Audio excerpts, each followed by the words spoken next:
I found this kit on Amazon, and what it does is it comes with a netting and these very flexible pieces of piping, and you can connect them.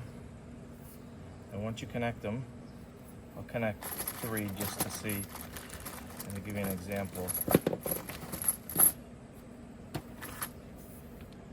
So what I'm going to do is I'm going to probably see how many I need, and you see they bend, and I'm probably going to arch these over and then throw the net over the garden beds.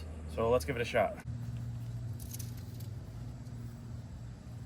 All right, so I put together the amount I think I'll need.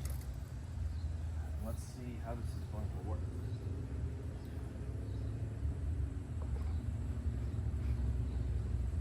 Do it like that. I think we're gonna need to go a little higher. Let's add one more to these. All right, I added one more extension to it, and you can see the height difference. I think I'm gonna go with this to give the cucumbers and the peppers a little more room to grow as they start getting taller. So we're gonna add one more to all of them. All right, guys, here's what I came up with. So I got them to the height I wanted. I put 3 in each, and I was concerned with the netting falling in between the 3. So I didn't even have enough to go. If I wanted to put 2 more in between, that would have been 6 for each. So what I did is I just took the rest. I would have been short 1, and I just ran it across the top.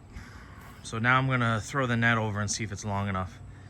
But there's my concoction. I just took it 1 step further so the net stays up. Not to say it wouldn't have, but let's see what the net looks like. All right, guys, here's the final result.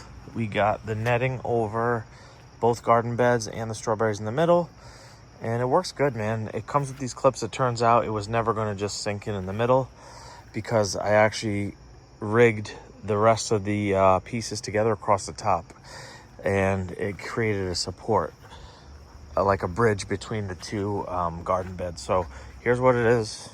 It's protected now. Let's see how it holds up. I will say the mesh is very strong, very thick. Hope it lasts. I do recommend it. Very, very easy system, and it works. Get it.